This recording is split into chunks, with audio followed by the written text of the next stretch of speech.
is a place of civilization, is a place of spiritual sublimity. Having come to this wonderful campus, let us grow internally to be cultured.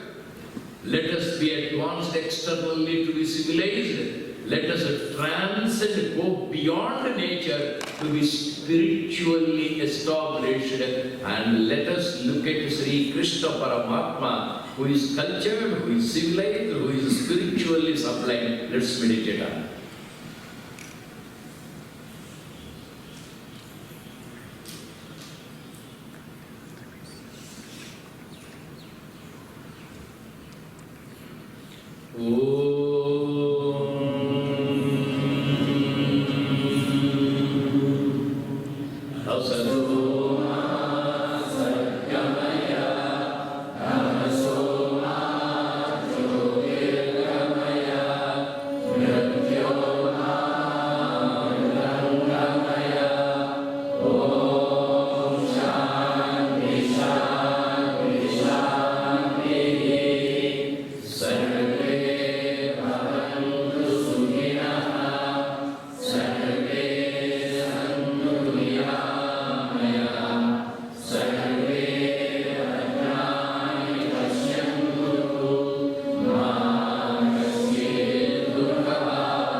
Vande Simbhumapatim Suragurum Vande Jagatkaranam Vande Pannagabhushanam Sisitaram Vande Pasunam Patim Vande Surya Shishanka Vandhinayanam Vande Mukunda Priyam Vande Bhaktajana Asrayam Chavaradam Vande Bhaktajana Asrayam Chavaradam Vande Shivam Shankaram.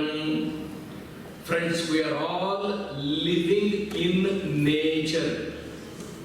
Nature is Prakriti. This nature is external, nature is internal. Outside us there is nature, inside us there is nature. This external nature is composed of 5 elements: earth, water, fire, air and space. Those 5 elements make this body.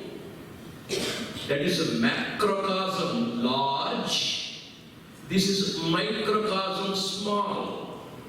The entire world, the entire universe, the complete cosmos is of these natural elements. We are a replica of the external nature. We are made by the nature. And therefore, we also have those 5 elements in us. There is calcium bone in us, earth. There is water in us, fluids. There is fire in us, heat, temperature. And there is air in us, oxygen. And there is plenty of space within us. External nature is present in us. There is internal nature, and that is the mind. This mind is made of the internal nature. Outside you have the 3 qualities: tamasic nature, laziness, dullness, darkness. This is the external nature in which which you have the tamasic nature, the night, the laziness, the stones, the darkness, and you have the rajasic nature, dynamic movement, agility, activity, work, action, outside, inside. And then early hours, sattvic, calm, steady, tranquil, serene, balanced. That is sattvic nature. Outside, inside, external nature, internal nature. Yoga is to conquer the internal nature. Yoga is to conquer the external nature. External nature positive, external nature negative. Internal nature positive, internal nature negative. We cannot avoid earth, but we cannot face an earthquake. Earthquake is negative. We can face the temperature sun, but not 46 degrees, 45 degrees, 50 degrees of temperature. We want the chillness, calmness, but not ice cold minus degrees. We can have the water, but not salty. Everywhere, we do need the external nature, not the unpleasant nature.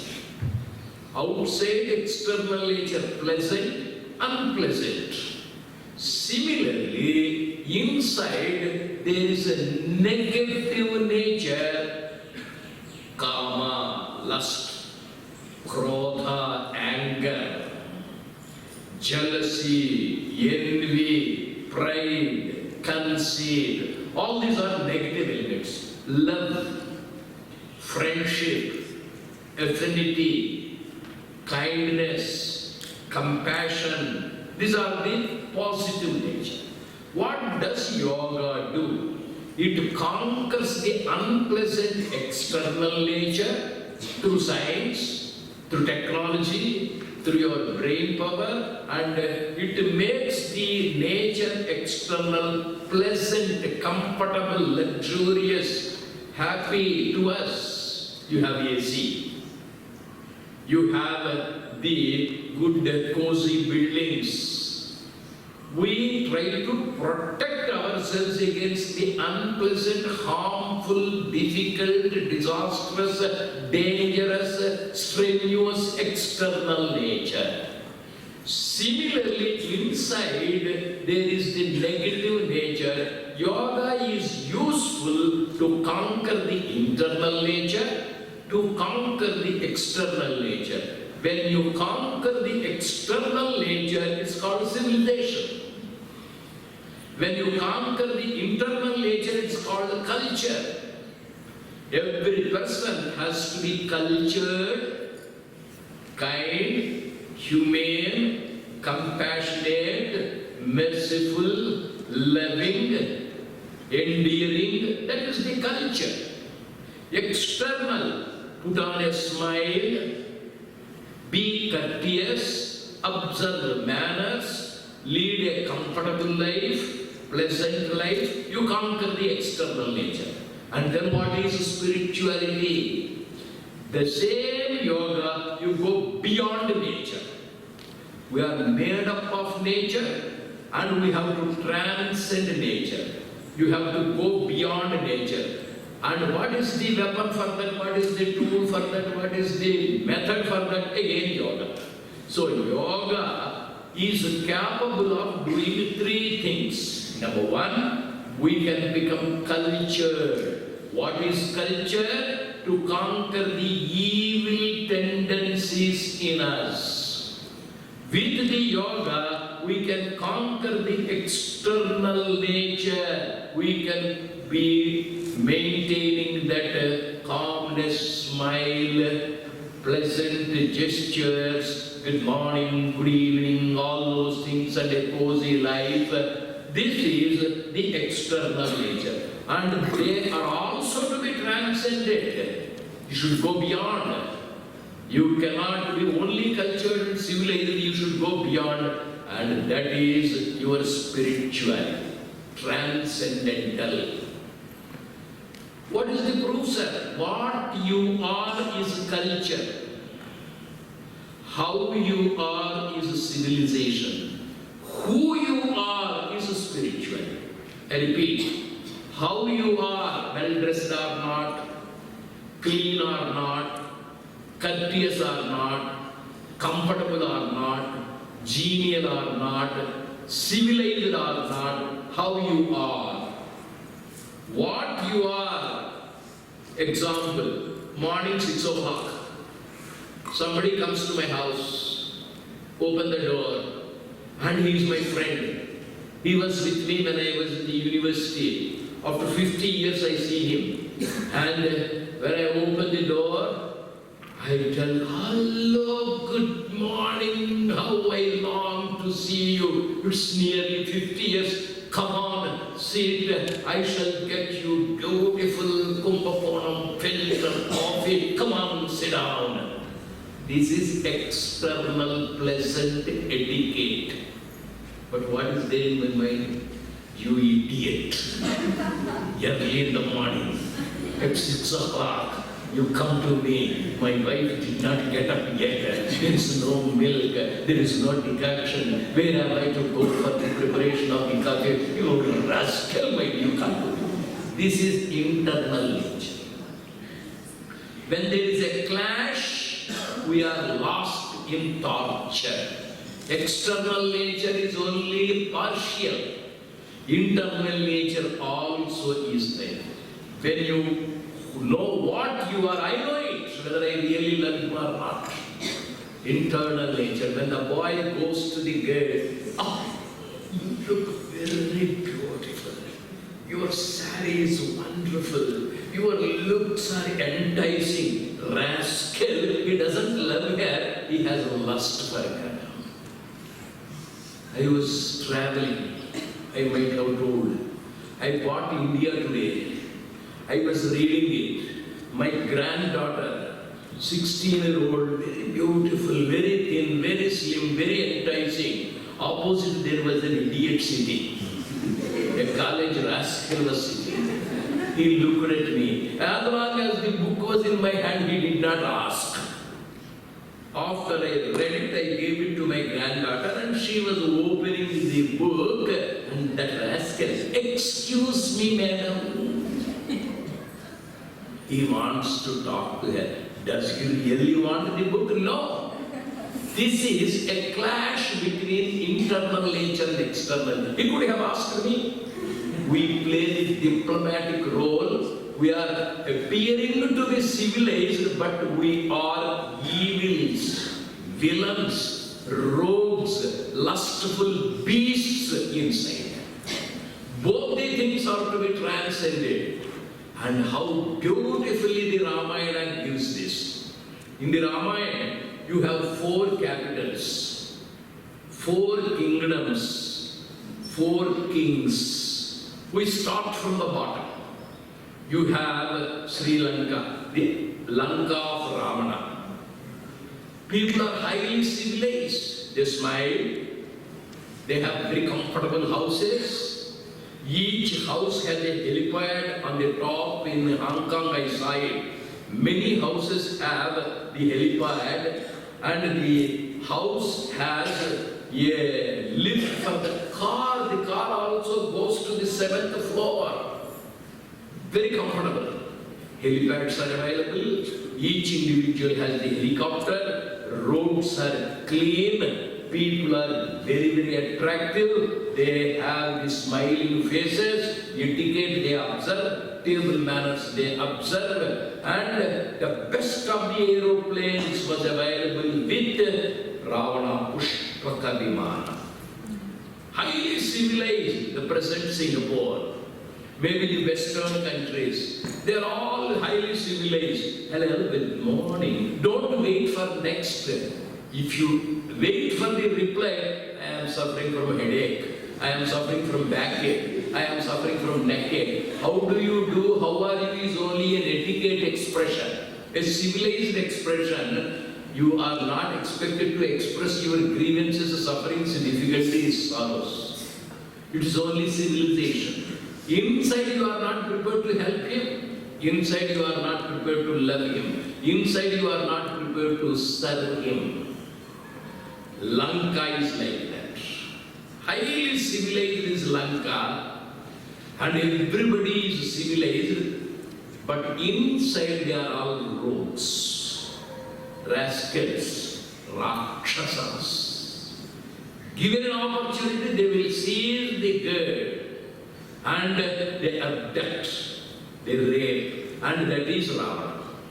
Inside purity is not available. That means in Lanka, you have only civilization, not culture. They are not pure at heart. Lanka is destroyed because of no culture, no inner purity. The king of Lanka, Ravana, died a tragic death, a violent death, a miserable death, all because of his internal nature, which is evil. He does not have love for Sita, he has only kama for Sita. Lust is like a eczema of the skin, it is always of scratching tendency, you would like to have it scratching. Then you have the pride, conceit, cerebral rearing, krodha, anger, blood pressure boiling, infatuation, blindness, endangering, envy, cancers, killing. All these evils are there inside. Ravana is lustful. He was not cultured. But there are two exceptions in Lanka. One is Vibhishan. Another is his daughter Trijata. Except these two people in Lanka, all are civilized, not cultured. And the result, destruction. Come to the next capital, Kishkinda. Vanaras. Nara, living in a forest, Vana. People, tribal people, uncivilized people, uncultured people, animal-like people, beastly-like people, brute-like people, living in the forest, they don't have moral codes of conduct, ethical excellence, nothing of that sort. They are neither civilized nor cultured. Ravana uses nuclear weapons. Kishkinda people, they use stones, trees. Ravana lives in palace. Kishkinda people live in caves. They are not civilized. Nor are they cultured, internal conquest.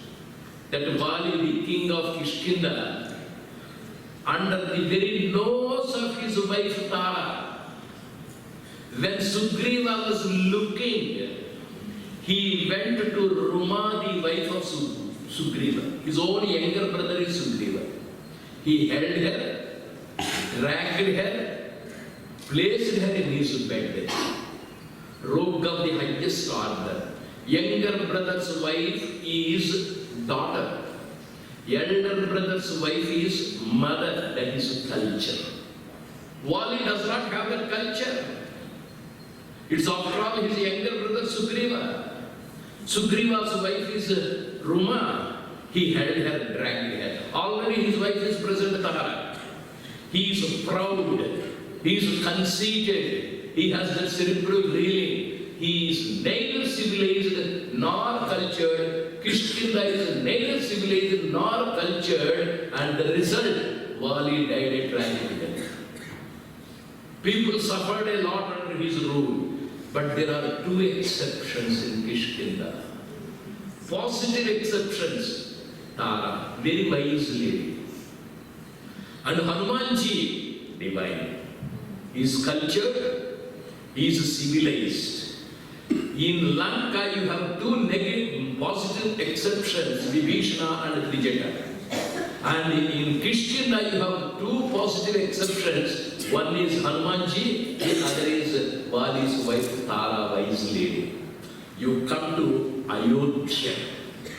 In Ayodhya, you have both civilization and culture.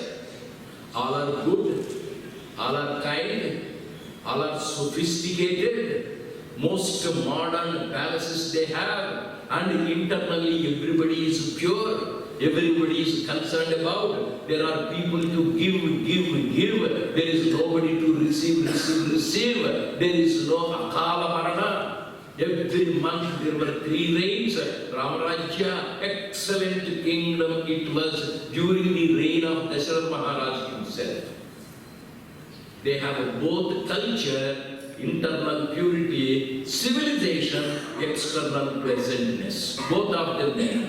But there are 2 exceptions. Negative exceptions. Mandara, selfish, crooked, cunning.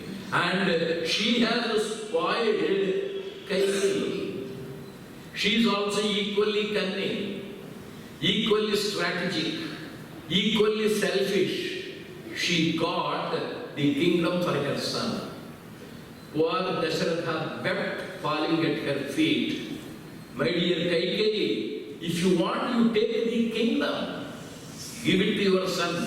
Why do you send Ram to the forest?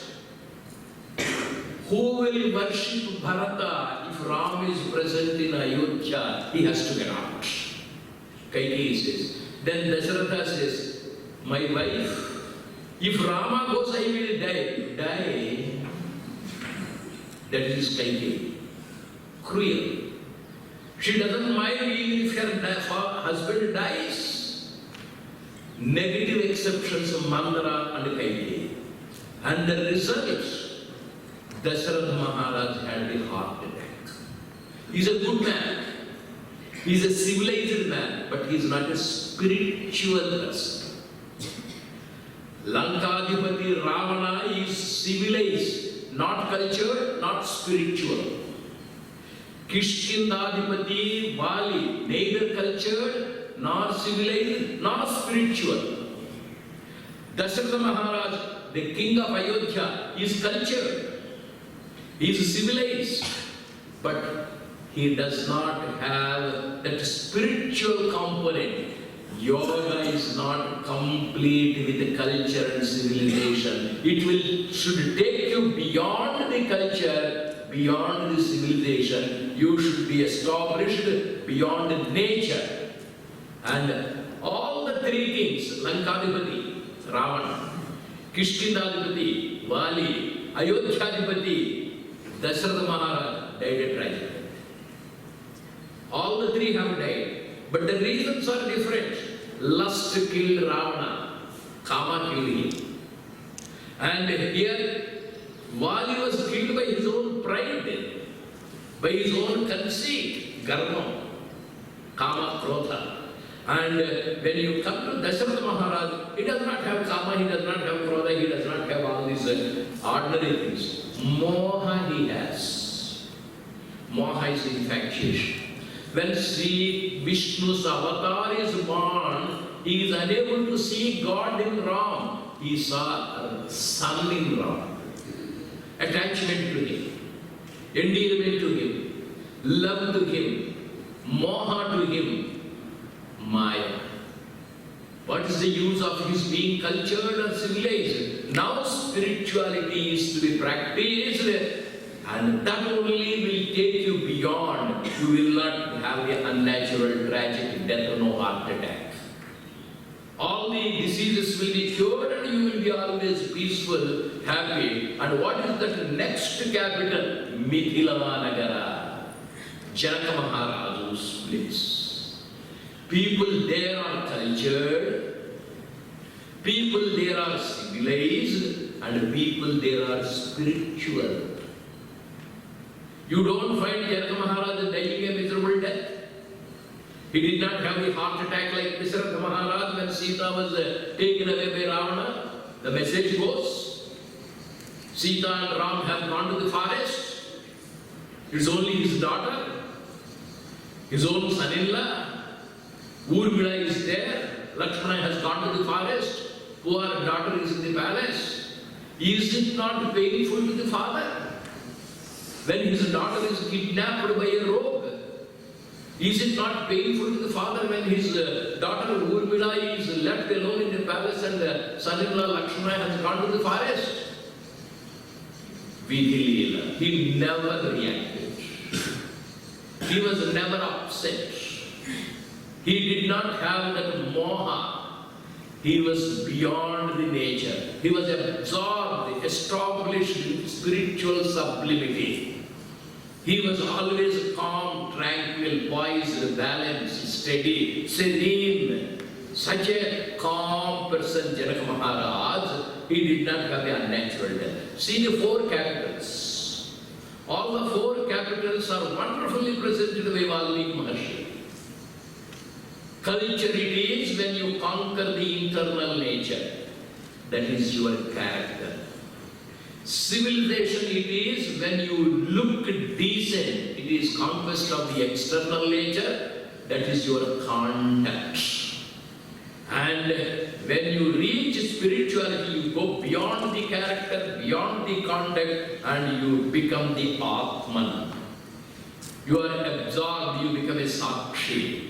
Janaka Maharaj, supreme, sublime, serene, no moha, no kama, no krodha, no lobha, no matsarya, no jealousy, nothing. All the internal evil nature aspects are conquered by him.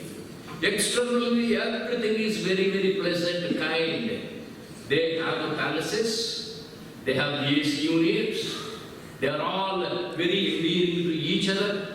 Janaka Maharaj is cultured, is civilized, is spiritually sublime. How to get it? That is the problem. India should become a kingdom like Janaka Maharaj. Not Ravanas, not Kishkinda Valis, not even Dasharatha Maharajs. We must, Ramaraj is different. We must become highly evolved, cultured, civilized and spiritually oriented. What is it that gives us discipline? What is the discipline I taught you once? In Janaka Maharaj, we find a typical example. Janaka has a discipline of place, discipline of time, discipline of procedure. Every day he performs Surya Namaskars. He lays asanas, he practices pranayama, and he goes beyond. Such a systematic, methodical person is Janaka Maharaj. Have a place for everything, have a time for everything, have a procedure for everything. Evening, he is performing his Surya Namaskars, and that is the time for the small children to play. They have their own Surya Namaskar time. This is play time. He is there, either walking or performing Surya Namaskars between 5 and 6, let us say. Beneath, in the garden, Sita Devi, her sister Urmila, and they have two more sisters, Mandavi and Shrutakirti. Sita is born from the earth, not born to Janaka Maharaj. Janaka's daughter is Urmila. Janaka Maharaj has a brother, Kushadhvaja Maharaj. His daughters are two, one is Mandavi, the other is Shrutakirti. All the four children of within the age group of 7 and 8. With their friends they are playing throw ball.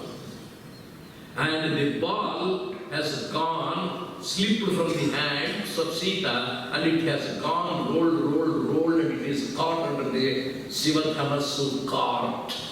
It has 36 wheels. 10,000 people are required to push it for an inch. This girl went to that, saw the ball beneath the Sivathamasu, with her 3 fingers, a girl of 6 years. Pushed that cart. It went 15 feet, collected the ball, and she was coming out to continue the play. Urmila was coming. Urmila. Father is a strict disciplinarian. He wants things to be in their respective places. I pushed the cart to a side. Play cannot be stopped. It's like kabaddi time-bound play. Therefore, Urmila put the cart back in its original position. Urmila went. With her left hand she pushed the cart and it was brought to its original position. Janaka Maharaj saw wonderful girls, disciplined girls, highly methodical girls. How am I to get good husbands to them? He appreciated them. At the same time, he was worried of them because worry means a sort of responsibility. Then he thought of Vishnu, Rama Avatar. He is the right person to marry Sita. Adiseshu, the person who is capable of holding the earth, Lakshmana is only the worthy husband. You will reach the top, you will develop Divya Drishti, you will have intuition if you follow the discipline. Ravana didn't have the discipline to conquer his internal nature. Kishkindharipati Vali did not have the discipline to conquer external or internal nature. Poor Dasharatha Maharaj was cultured partially, civilized fully, but he was unable to conquer that moha attachment. Janaka Maharaj, on account of his yogic practices, he was cultured, he was civilized, he was spiritual, and he was such a great Janaka Maharshi. Vyasa sent his son Shuka Brahma to learn Vedanta from Janaka Maharshi. Janaka was able to conduct wonderful spiritual seminars. Such a great giant. Prashant Kutir is a place